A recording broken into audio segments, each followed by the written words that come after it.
Welcome to Allegiance to the King and our online church. It's Sunday morning, at least Sunday morning in the United States, and we're going to continue this morning a series that I started a month or two ago called Ears to Hear. So this is part 3 of Ears to Hear, and I'm going to start by going through a number of the slides we've already gone through and just reminding us of the things that we've been learning. The reason that I'm doing this is because this sort of stuff, learning to have better communications, to understand one another better in order to love one another better, is not it's not an intellectual exercise. It does take growing in some knowledge, but you've got to practice. You have to gain experience with this sort of stuff. And so it helps to have repetition and including reminding ourselves of the things that we've already learned.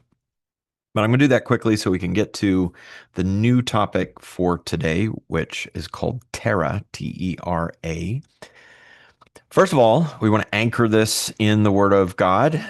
John 13:34 through 35 says, Jesus says, I'm giving you a new commandment that you love one another just as I have loved you, that you also love one another. By this, all people will know that you are my disciples if you have love for one another. We need to ingrain this commandment into our souls that this is the thing in John 15, I'll go to this slide, where Jesus says this is how to remain in him, how to, um, you know, obey him, love him, is to fulfill this commandment to love one another as he has loved us. And in fact, if we don't do it, he says here in John 15 that it will cause us to not bear the kind of fruit that the Father is looking for. And that unfaithfulness to obeying this commandment will result in our being cut off and burnt up. I want that. So, what's the point of all of the ologies, Christology, eschatology, soteriology, if you never actually become a Christ-like person? What good is it if you don't become a kingdom person, a Matthew 5 person, right? In Matthew 13, oops, Matthew 13, the Lord says, when anyone hears the word of the kingdom and does not understand it, the evil one comes and snatches away what has been sown in his heart, right? If we don't understand, if we don't learn and grow, then what happens is we we will fail to follow him. And so obeying Jesus' commandment to self-sacrificial love requires us to be good listeners and good communicators. We had a few proverbs to anchor this in. Proverbs 18, verse 13 says, "One who gives an answer before he hears it is foolishness and shame to him." Verse 17, "The first to plead his case seems right until another comes and examines him." And I think this is sort of one of those very universal truths that we have all experienced over and over again, that if you listen to one side, you'll almost certainly be wrong, that you need to listen to both sides of communication, an issue, whatever, and really understand, or else you're probably going to later figure out that you were wrong. In Proverbs 18:15, it says, "The mind of the discerning acquires knowledge, and the ear of the wise seek knowledge." And that's a big part of what we're learning in this series, is how to acquire knowledge in communication, how to seek knowledge in communication in effective ways to love one another self-sacrificially. We looked at how we need to build self-control and self-regulation, and that begins with the physical, nutritional, medical, nervous system, emotional, exercise, all that kind of stuff to build a foundation. If you are really messed up in the physical, it's going to be very difficult for you to have good thinking, have the kind of Christ-like thinking. It's going to be hard for you to have behavior that is fundamentally godly and and communicate in those kind of ways. So we need to build on these things. And you could just think about a drug addict or an alcoholic who's drunk, right? They have caused themselves a physical problem that is going to manifest in all of these cascading bad ways. Then we talked about a useful tool for returning your nervous system back to a better state so that you can have better communication. This is a fundamental practice. The idea here is normally we operate in the green where our nervous system is fine. We're just doing our daily work stuff, whatever that is, communicating. But as things become more difficult, maybe some conflict, we move into yellow. It's a little disruptive. Maybe our heart rate's a little elevated. We're a little tense, that kind of thing. And then all the way to red, where maybe our nervous system is in flight mode, fight mode, freeze mode, that kind of thing. And it's just not possible to have good communications in red. So you need to learn breathing. We talked about box breathing, where you breathe in 4 or 5 for a count of 4 or 5 seconds. You hold it for a count of 4 or 5. You breathe out for a count of 4 or 5, and then you hold it for a count of 4 or 5, and you repeat that process until you can feel that your physical body and your emotions have come back down into green. And a little cheat code for that is if you're in one of those situations and you've recognized I'm in yellow or red and I need to step out of this for a minute, it might be a little awkward to do that in that situation. You can always say, I need to go to the bathroom, excuse me, and then go to the bathroom and do the box breathing until you return. We also saw a very good tool for learning what's called question thinking in a tool called the choice map. And you can, if you're watching the video later or whatever, you can stop this and you can see the website there and the book that this stuff comes from. You can download a copy of this from the website. I'm not going to go into this heavy today. You can go back and watch I think in the first part 1 of this series, I go through the choice map in detail. But question thinking is really good. We learned a 4-part tool, ABCD, that we can remember to help us move through out of that red, yellow into green and start to shift over into a learner mindset rather than a judger mindset. We just have to become aware first, and we can do some breathing to help us get it under control. Then C, curious. We start changing what questions are we asking, what assumptions are we making, and we become curious. That leads us into a learner mindset, which will eventually lead us into a better ability to make a righteous decision or judgment. The last time we talked about looping for understanding, and I'm just going to bring all these up here real quick. So we looked at a process that you can use where you set aside your own judgments and your own thinking and your own views to get at the heart of the understanding of the other person, really, really getting to them. And this is sacrificial in its nature. I am sacrificing my own views, my own thinking, my own need to say what I got to say about this and tell you how it is. Nope. I'm going to set all that aside, and I'm only going to get to that person's understanding. So this is a tool for doing that, where we're going to listen to them with the goal of understanding, not the goal of me convincing them that I'm right. I want to be able to say back to them their view or their experience or whatever it happens to be so well that they'll actually, yeah, that's exactly what I think. And then you loop through this process. Second part is communicating that understanding back to them. You ask for comfort. Did I get that right? And then you receive back their confirmation, and it's going to look like one of these 3 steps here. You got it wrong or partially right. You got it right, but they have more to tell you, or you got it right and they leave it at that. In any of these cases, you need to loop back through certainly at least 2 times minimum. 3 or 4 is better. And And really, you're wanting to do it until you're sure and they're sure you have truly understood them and you can actually articulate back to them their experience or their way of thinking or their position. And it's always important to accept where they are at the moment. At any point, I may be listening to them and they say something that I know is wrong. I know that's factually wrong. They're wrong about that. I've got to accept them where they are at the moment, right?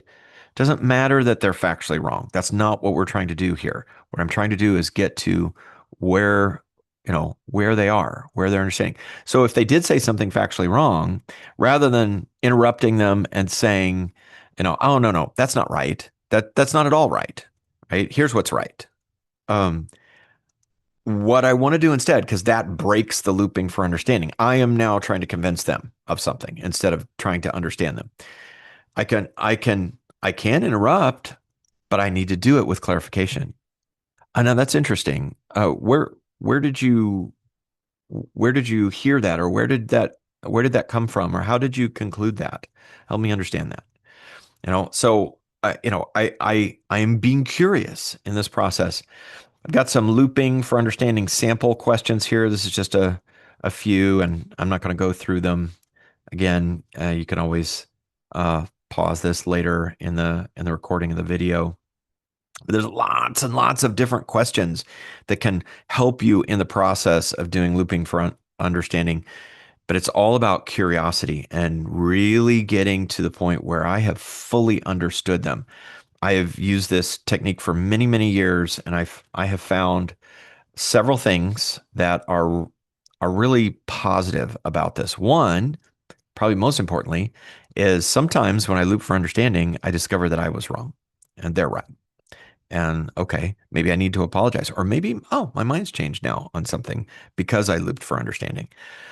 A really important one is that when I loop for understanding, I actually can help the other person come out of red or yellow back to green. As I start to do this process, it actually calms their nervous system. So if I've already calmed my nervous system so that I can get to the looping for understanding, and then I start doing the looping for understanding, I can actually help them calm their nervous system down as well. And again, sacrifice for love, right? So that's the whole idea of all this stuff, is to help us to be more like Christ. All right, so today we're going to look at something called T.E.R.A. And T.E.R.A is a system of sort of communication principles that allow you to set the right tone to help the other person, again, reduce anxiety, reduce fear or anger, those kinds of things where they can come out of that red. And unlike looping for understanding, which is techniques of questions and things like that to get to understanding, this is more of sort of baseline stuff to help set the right tone to help them to come back down. So it involves these four things, but the brain it's a funny thing. It's constantly assessing the environment for safety. You're not doing this consciously. Your subconscious mind, the amygdala specifically, is doing this. And it does it 5 times every second, every day. That it's scanning. And anything that starts to trip it up to go, oh, wait a minute. It's going to elevate that nervous system to get you ready. And then if it gets to a certain point, boom, it's going to release adrenaline.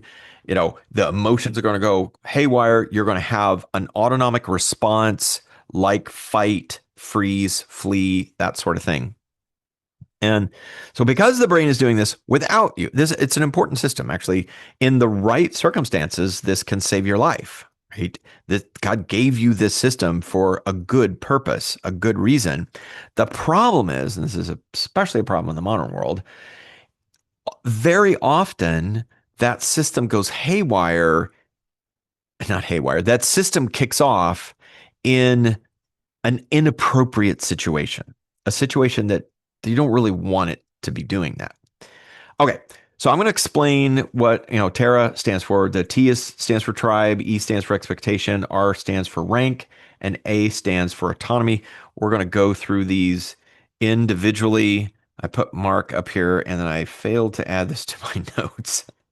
So let me pull up my Bible here, and we will read Mark chapter 10 and verses 42 through 45. Mark chapter 10, 42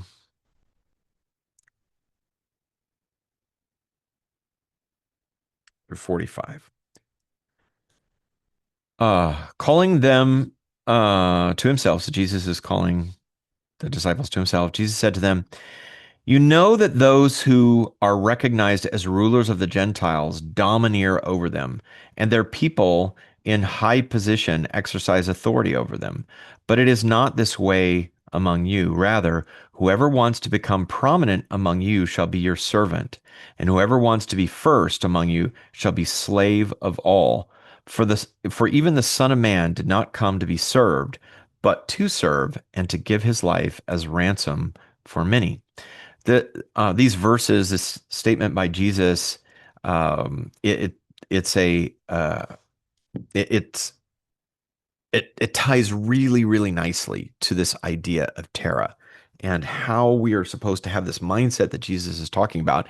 And this is a tool for helping us to have this mindset. Okay, so let's dive into tribe. Okay, so in each of these cases, I'm going to have a key question that helps remind us of how we need to approach communication in order to create this sense of the other person that helps them feel connected, brings down their uh, nervous system into a better state, and most importantly, helps us to be like Jesus. All right. So the question for tribe is: Are you with me or against me? That's what the nervous system is doing. That's the question the nervous system is asking when it's listening to the interaction between you and the other person. Yours is doing this too, but theirs is as well. And what I don't want is I don't want that their nervous system to be thinking I'm against them. You know, I'm not with you. I'm against you. Right? I don't want that. I want to create a shared identity. I want to avoid delineation between us. I want us to be on the same page. I want to be on their side, right? If I feel like this other person is not on my side, my guard is going to go up, right? If I think they're against me, my guard is going to go up, right? So what I want to do in that situation is for the other person, I'm going to bring those things down. So I want to make connection. I want to avoid delineation, right? And when the other person feels that we're on their side, the brain begins to lower its guard. They feel safer. But when they feel that you're opposing them, or even if you're indifferent to them, we're not together in this. Then it starts to raise signals in the brain. Hey, we might not be safe here. And so, some examples of some inclusive language that you can use: we, us, our, things like that.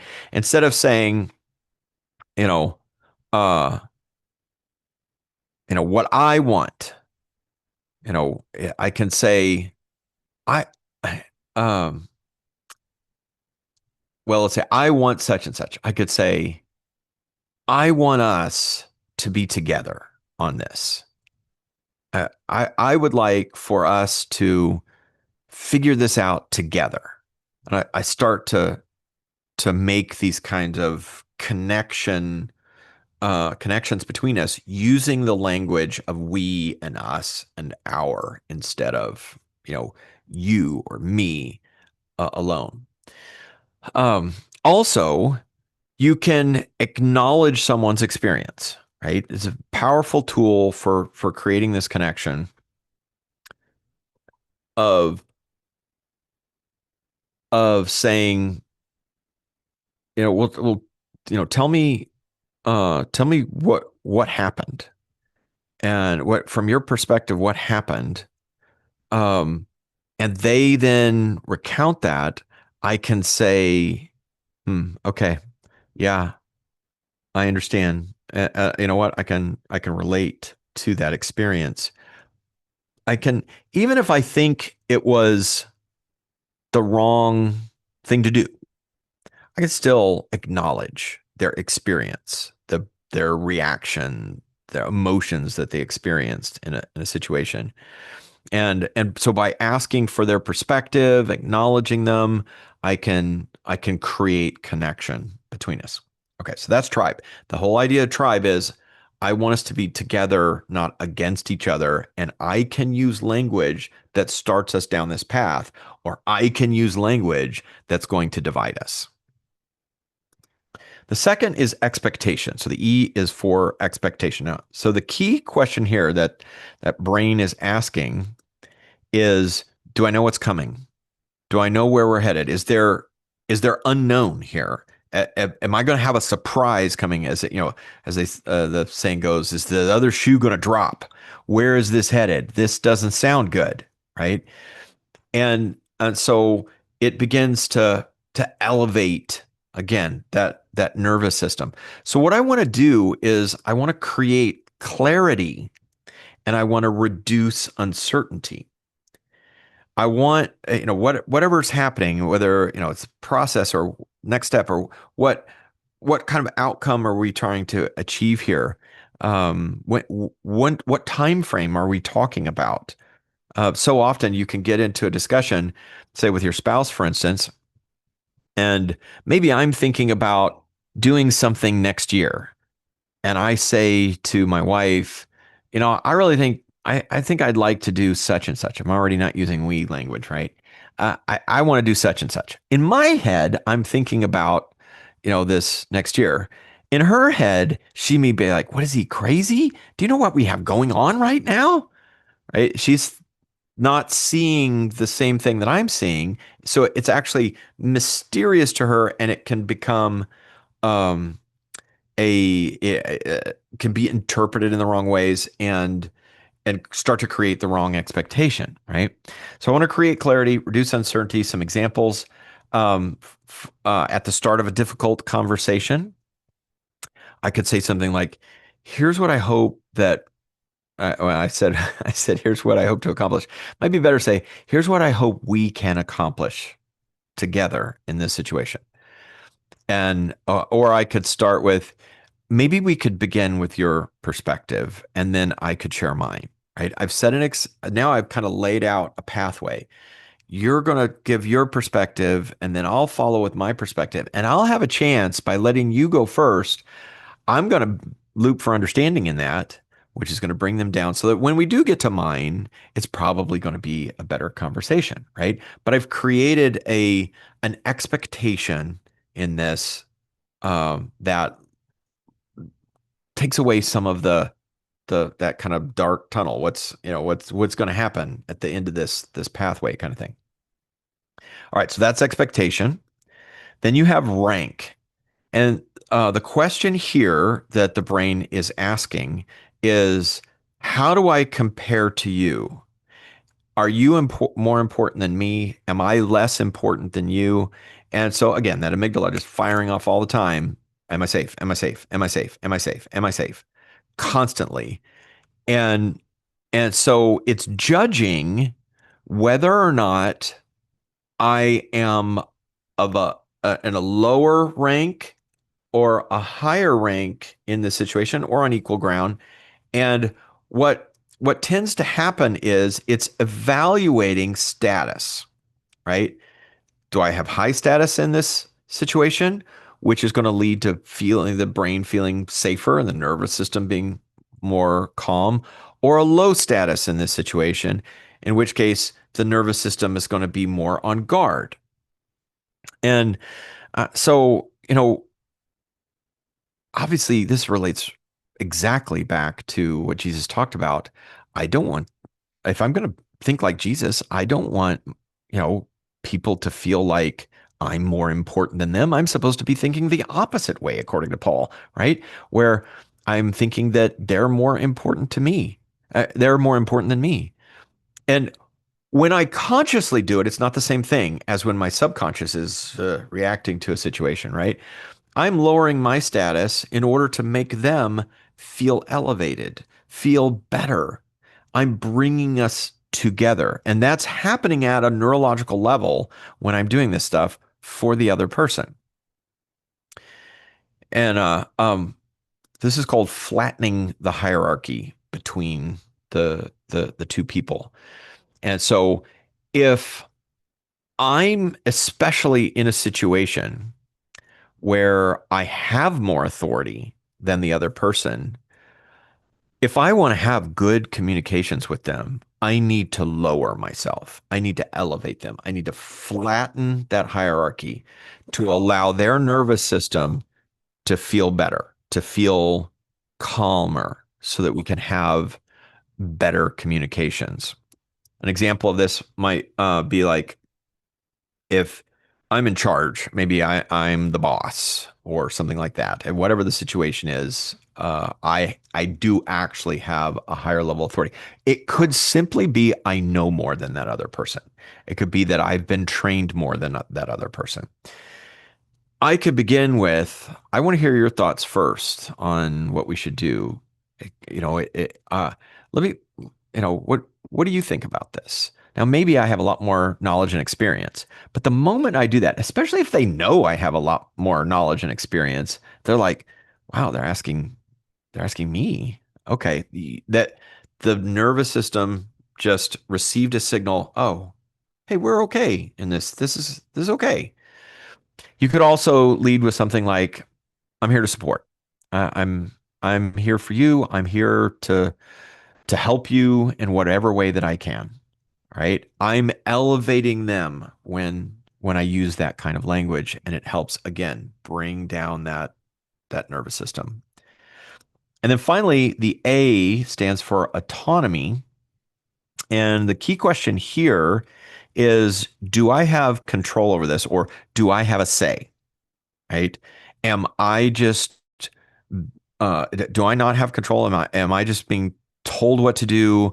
I don't have any control, maybe over the expectations, maybe over anything about this situation. Um, Again, the brain is interpreting that.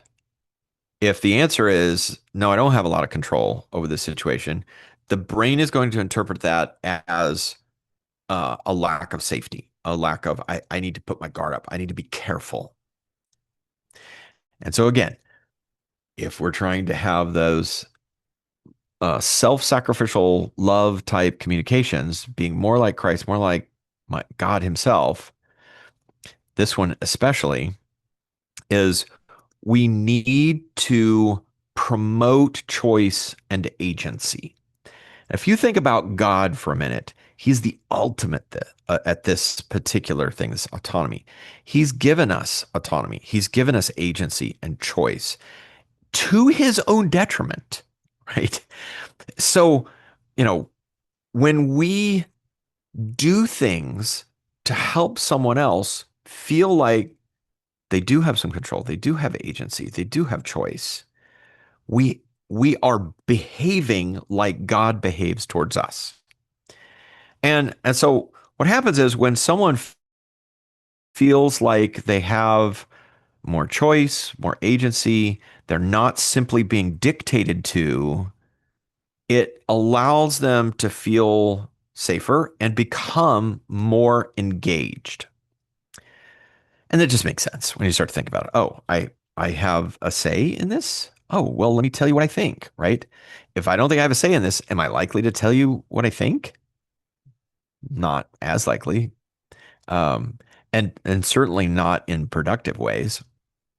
So an example of this might be, which direction seems best to you? All right. So maybe we've talked about a few different things, and then I say, well, what? what do you think? What choice would you make? Which one do you think we should explore? If I say things like, all right, here's what we're going to do. I just told their brain, you're not in charge here. You don't have control over this. I have the say so. Now, if I've done enough of giving them, asking their choice, but I have to make the decision. If I've held the conversation in a way where I respected their choices and their agency, they're so much less likely to interpret my decision making at the end of it as a problem. They're going to feel much better about it. Okay. So Terra, again, T.E.R.A, tribe, expectation, rank, and autonomy. I want I want us to feel um like we're on the same team together. I'm not out to get you. I don't think you're out to get me. I want us to be together and work together to come to a mutually beneficial outcomes. E for expectation. I don't want to leave them in the dark. I don't want to create a setup where they're like, I don't know where this is going. I want to set a good expectation because they'll automatically set a bad expectation, if it's a difficult conversation. R, I want to make sure that that hierarchy is flattened, that I'm doing things to help them feel like um, I'm not I'm not acting like I'm your superior, you're my inferior. I'm elevating them in my language. And then finally, A, autonomy. I want to make sure they feel like, they have a voice. They have say so. They have the ability to speak into the situation, and I'm going to listen because their choices and their agency is important. And just like God does that for us, even though, yeah, sometimes God still has to make his decisions in the end, and I don't get the last word on it, but he certainly has given me a lot of choice in the meantime, right? So all of these things come together when we practice these four principles in our communication with other people. We help them to connect more, to be able to feel more engaged into the conversation. We help their nervous system to calm down. If their nervous system is already calm, well, by using this language, I'm certainly not going to trigger it into going to yellow or red, that kind of stuff. All right, so I want to move to the discussion, and what I want to do is, ask the question: what are some ways that you could use Terra to improve communications in your relationship? So you can think about, whether it's family relationships or work relationships or church relationships or those kinds of things. What are some of the things that you can think of in using Terra, or maybe even some things that you realize, oh, wow, I can think of a situation in which it was really, I was separating us. I was creating the me versus you, or, I really didn't give them, choice in the matter. I can see how I would do that differently now. So that's the discussion I'd like to have. Let me go ahead and just because while I've still got it up here before I stop sharing, next time, which will be towards the end of this month, we'll be talking about forming new habits, a system of very, very excellent for changing habits and forming new habits. Let's do this. I've still got the recording going. Let me just say, if you are still with us, thank you, and we appreciate you know you listening to this, and hopefully this has been helpful to you. If you're not part of our online church and you don't have a local Biblical Unitarian congregation, come join us. Come check it out. Come visit us. And you can find us on the web at a2kchurch.org. That's the letter A, the number two, the letter K, church.org. And you can get connected to us there.